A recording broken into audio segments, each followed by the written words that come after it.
Attendance done. Out. I'm just waiting like the professors. Jisko jana hai jao. Attendance market. No, you have to start before we leave. बस अनुप माथुर की कोई proxy में माना because he is the only master with a long hair. No longer has long hair. He no longer is long hair. No hair now.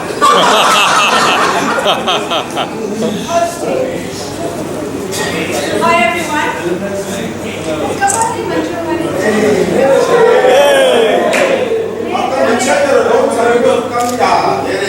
Class में late आ रहे हो?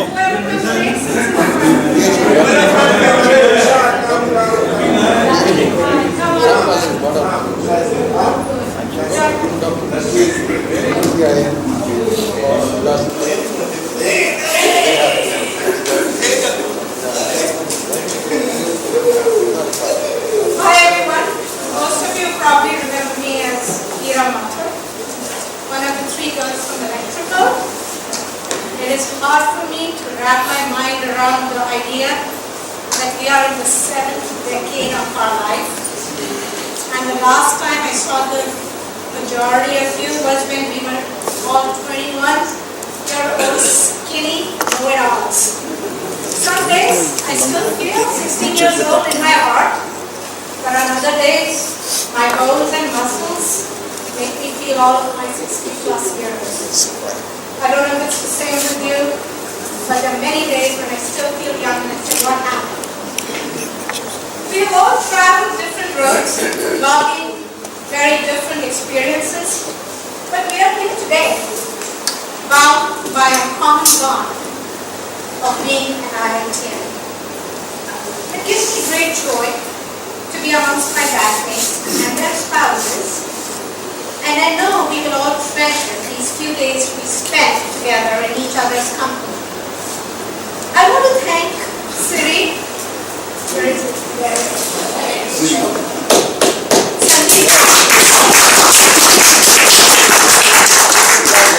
Sandeep Bhatia. The 2 Kamals.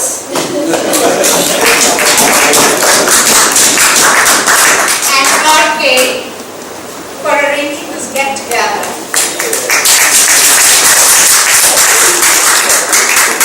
A lot of thought and hard work has gone into the planning of this event. Thank you guys for this labor of love on your part. In this speaker session, it is my pleasure to welcome 3 of our batchmates who will speak on subjects that are close to their hearts. Our first speaker is Rakesh Sukhija, who is currently President, Industrial Markets, Strategic Industries in the SKF Group and is a member of the SKF Group Management and the Executive Committee. That's a long one, Rakesh. He has served in several leadership positions, including CEO and MD of Tata Honeywell.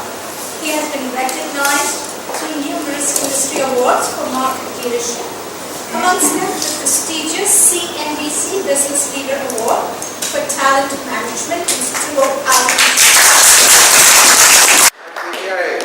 Rakesh is married with 2 children and he graduated as a chemical engineer from our batch. Rakesh is going to talk to you about his corporate experiences and also what he thinks are the challenges facing India in order to get back on the path of growth and getting more investment in this country. So here's Rakesh.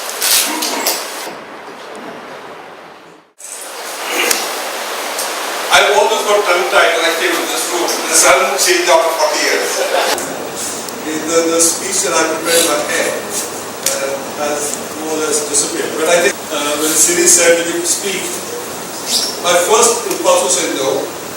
But then I said, and Siri said to me later on that I'm the 18th guy he's asked before anyone said yes. I said,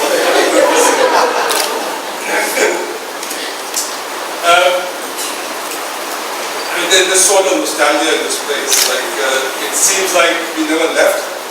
Obviously, when you look at each other in the mirror immediately, and we've been gone for a long time.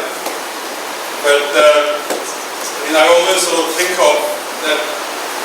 I think we made it finally because when we arrived, the IIT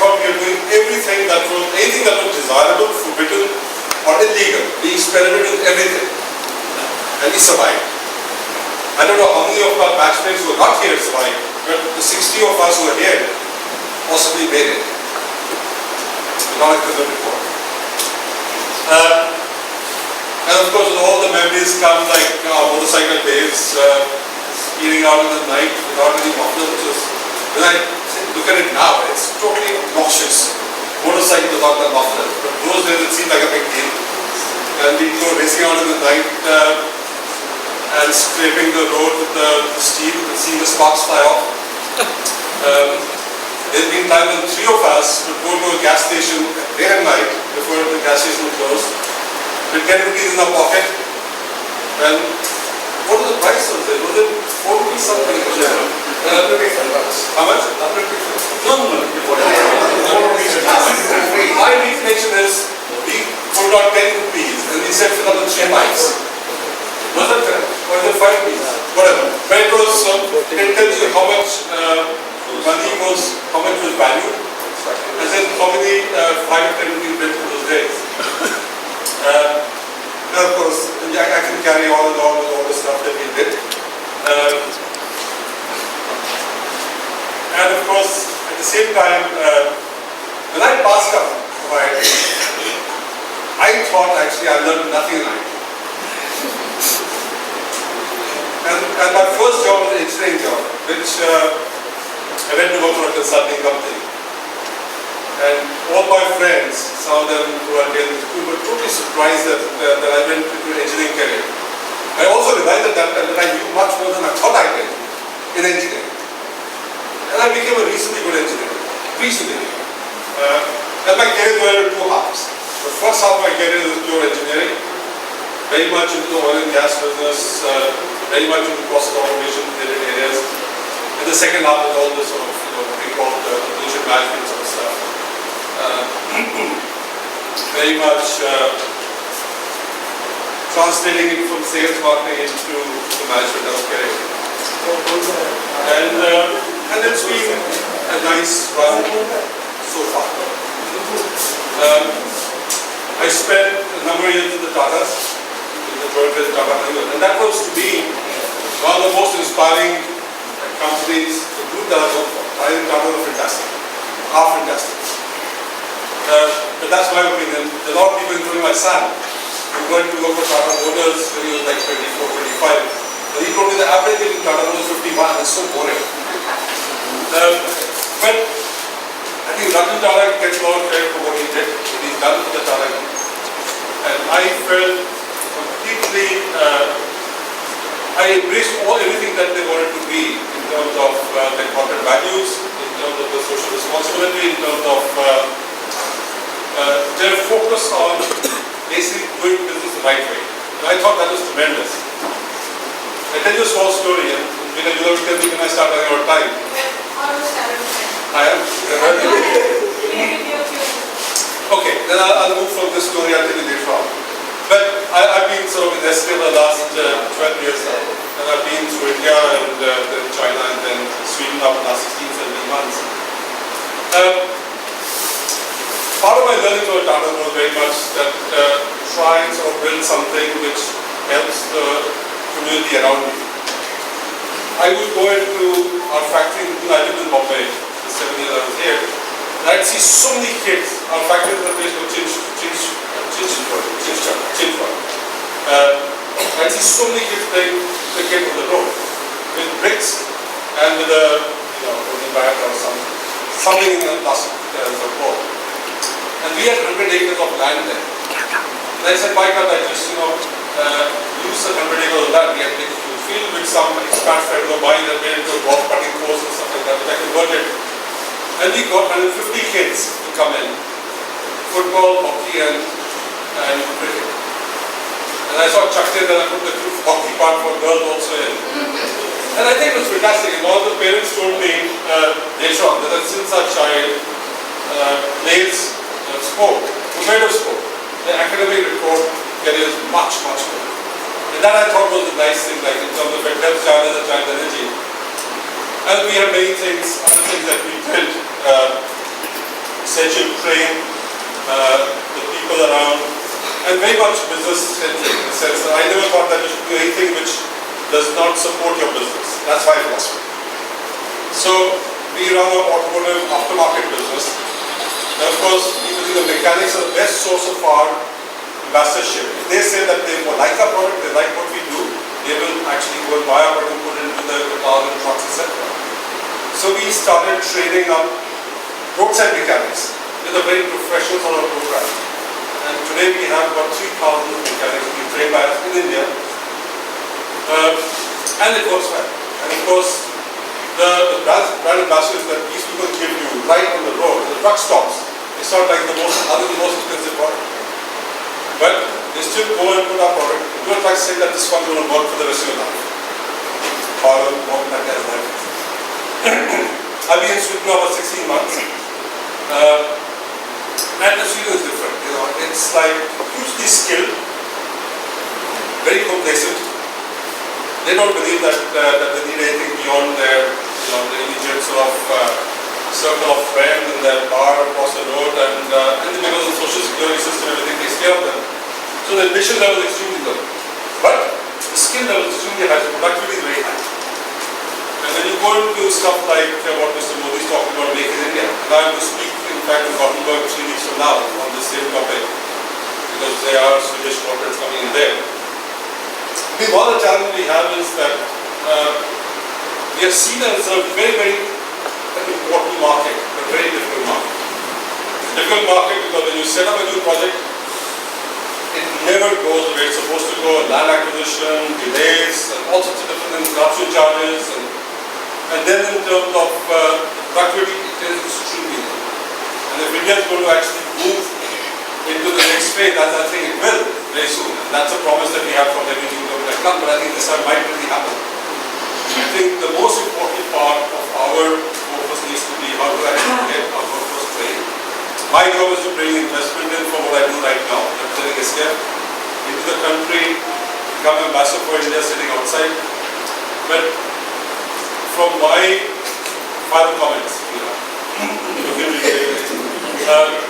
I will step down from my corporate career in the next year or so. And what is it I'm going to do? I think I'm going to focus on sitting on a few boards, but basically take up a couple of these things which I like to do. Some examples that I already gave.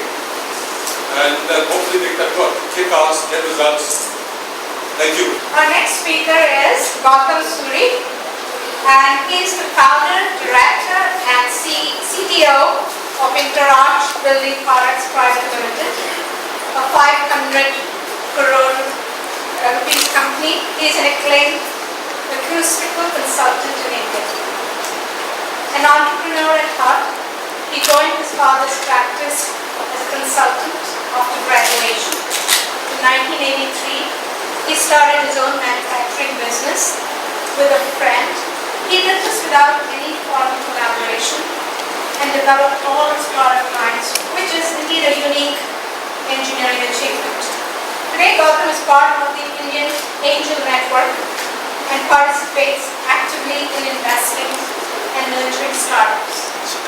Some fun facts about Gautam. He is an avid radio-controlled modeler and also plays golf and tournament bridge. During his IIT days, he was part of the rock band Hypnotic Eye, in which he sang vocals and played the guitar and drums. Gautam is married to Shobana and they have one son. One of Gautam's favorite roles today is playing grandpa in Eye. Welcome, Gautam. Where are you? Thanks, Veera. Great meeting our friends after a long time. As Veera said, the IIT days were a haze, in the sense all we did was play music and get to it. All I remember is staying up all night in the open air theatre and having a blast.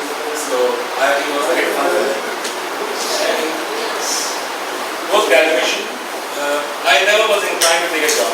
So I did what she just announced. And what was the challenge was that I got into areas which I was not formally trained. I was an engineer from IIT. I had no thorough grounding in acoustics. Not in anything else which I have done today. So one thing which I think I'm proud of what I did in my personal knowledge. I mean, I self-taught myself. I read, learned, practiced, and today from acoustics to I'm a structural engineer. I do buildings, I design buildings. So what is important is, and the answer to see there is that personal knowledge is what takes engineers forward. This is what I'm going to talk about a little bit today. Is the challenge we are facing as an industry, the challenge India is facing. I run two industries specifically. We have manufacturing and we have construction. So we have one side we have the engineering skill sets. On one side we have the trade skill sets. And India is horribly lacking in both. Statistics and facts and figures, we keep reading the papers say only 10% of MBAs are employed. We find that more than 75% of engineers who will interview are unemployed because they come with a degree but nothing else. There is no skill set, there is no communication skills, there is no knowledge, there is no logical thinking. Because of probably the handicap of the English language, they are not geared towards researching or writing or presentations. Today, the Indian Express carries a very interesting article where it says half of the Maharashtra cabinet ran engineering colleges. So most of the people being churned out in given degrees are political colleges. So that's the quality of education coming out. This is not to reflect on IIT. IIT and true sons are better people. But the fact of the matter is that most engineers today want to go into IT and the comfort jobs. Just pay well, pay better, which are relaxing air conditioned environment. You don't involve the hard work in manufacturing or power or infrastructure requirements. But that's where India needs the talent. That's where India is very short. So skilling India in broad terms, which is also Prime Minister's buzzword. Young engineers and students have lost the whole generation lost jobs. So there's no opportunity. So we are producing 1 million engineers every month. And 10 crore people could not get employment. People came, they aspired from agricultural backgrounds to come to the cities. To get education, they don't get jobs, to go back to farming. This is the most frustrating thing any youngster can face. And the pride has to be brought into engineering, the trades, the skill sets, that there is no shame in doing that, because unfortunately in India we don't have recognition for trades, we don't have certification for trades. A very interesting story which is about 15 years ago, it was to my eyes. In Australia, my sister-in-law lives there, my brother-in-law was a master mathematician, merchant navy captain. It was in a very nice complex. One day we were standing on the balcony having a smoke, and the guy driving past and said, you know, that guy is a bricklayer. The bricklayer was driving a better car than my brother-in-law, living in a better apartment in that complex. He says because he gets paid by the hour, he works Monday to Friday, 9 to 5. Why the brick? $1 a brick, $2 So he's from Australia. So because it's a licensed trade, his skill set is recognized. And he can be proud to call himself a mason or a bricklayer. In India we don't have that today. But this is a long-term change which is bound to happen. We have to see how we as alumni can collectively or maybe a smaller group devote our time and effort for working with training institutes, helping or mentoring, nurturing people, even giving them motivation by talk and example to show that hardcore engineering or working with your hands is not shameful. Or the entire engineering thing is not money and it doesn't like an IT work. There's a lot the country needs, and engineering by itself per se can be very satisfying. So I've been a hardcore engineer for the last 40 odd years. I think I've been lucky, God has been with me, I've been successful. I've employed a lot of engineers today, but there's a lot of hard work. Entrepreneurship is not easy, and especially when you're in for the long run, it can get very lonely at times. Luckily, I had a very good friend who was my partner.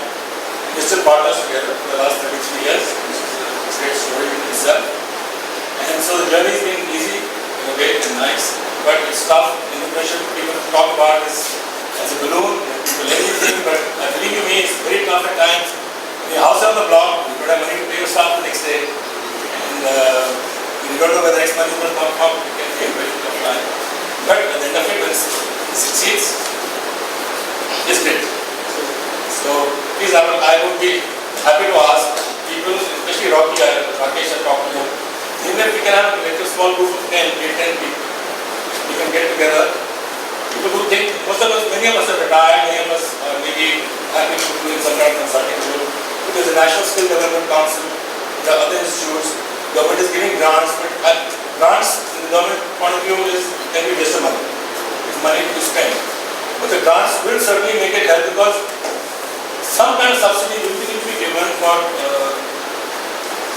worker to spend time to get skilled so that he recognizes that he will get a better wage. And for an employer to recognize that he should pay him more because he now comes with certain skills which he could not get from the original concept of labor. So that may be a high skill work is needed. Thank you all.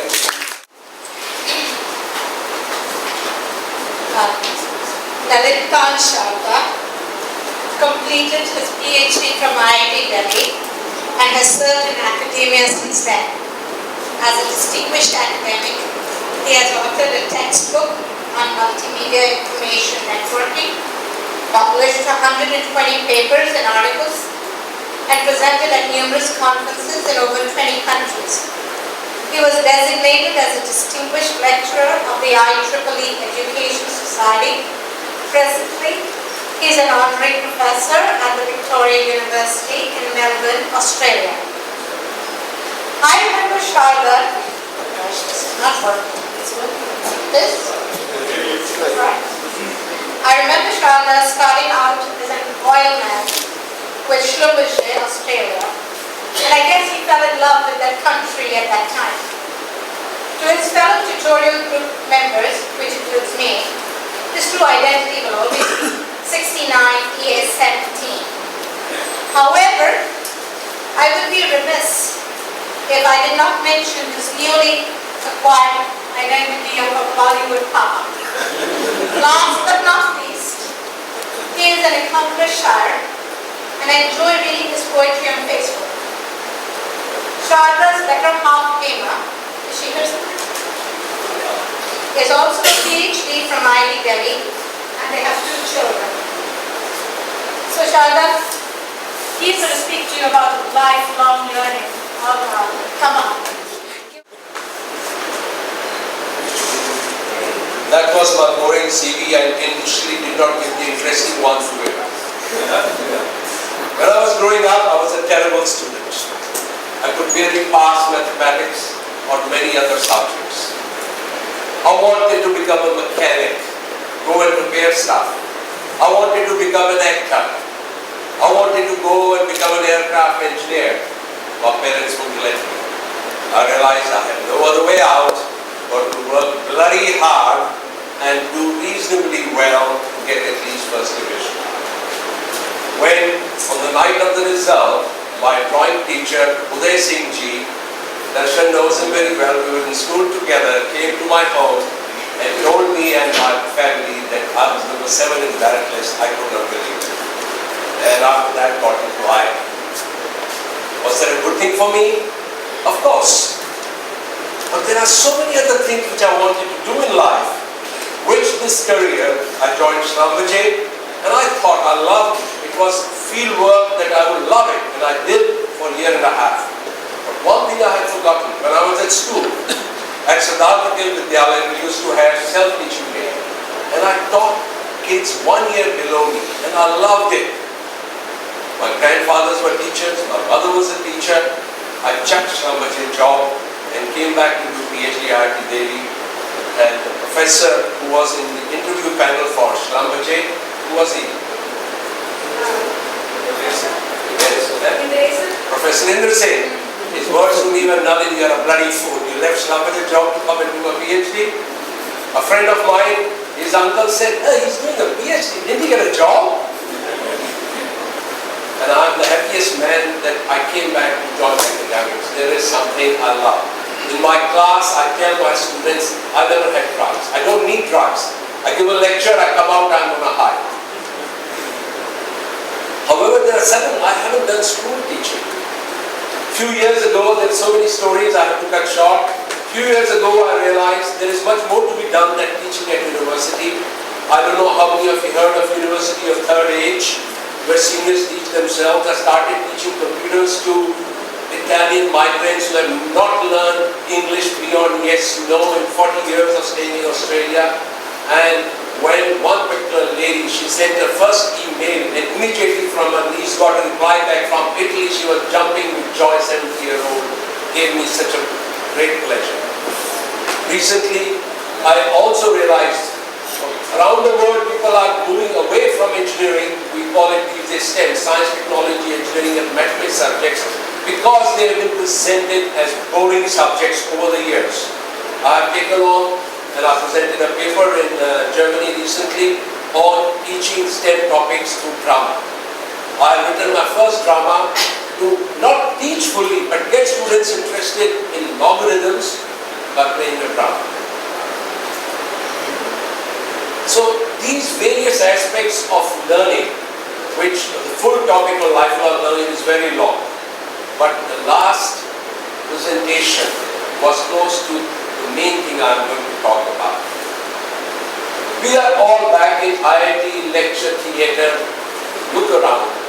What do you notice? A wire hanging there, a plug not working properly.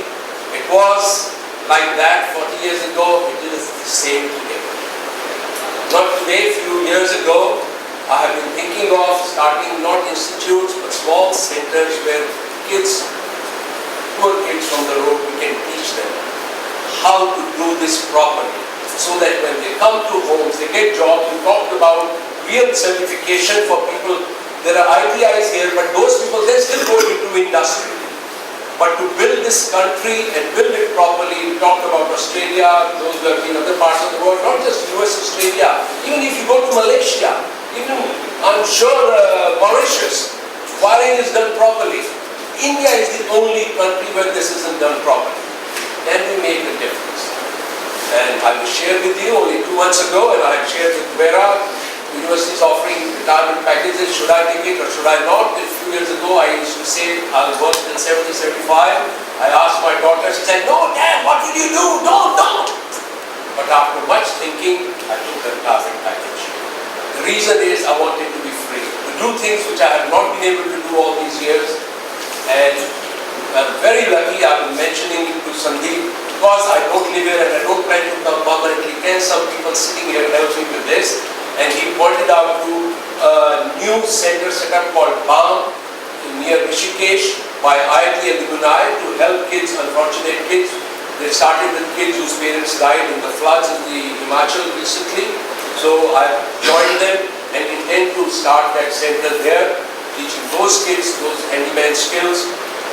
I very recently attended by the Nobel laureate at Monash University lecture by Muhammad Yunus, microfinance.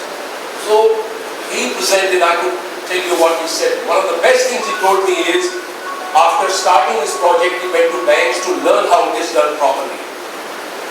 And one thing he learned and he did was do exactly opposite of what the banks do.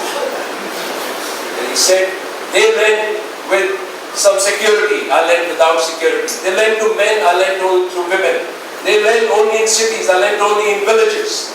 So there is a paradigm shift that we need in training our workforce at the ground bottom level. India is doing high tech very well, but low tech, we are the worst in the world, I'm proud to tell you. It's a very, very, very high level of, to be, for a country like India, where high tech is the best in the world, to be worst in the low tech is something we must have strived for to achieve it. And we have strived for. We have neglected it completely. We accept that. I go to my brother's home. And my brother, he waits every time I'm visiting him. He's got lined up things which I have to tighten. He won't tighten. Wire hanging there, things hanging there, totally unsafe, is accepted by us. I had another thing I wanted to do, clean up India. Thank goodness Modi ji has done that. And thanks to Modi ji, this has become my favorite dress now. What one?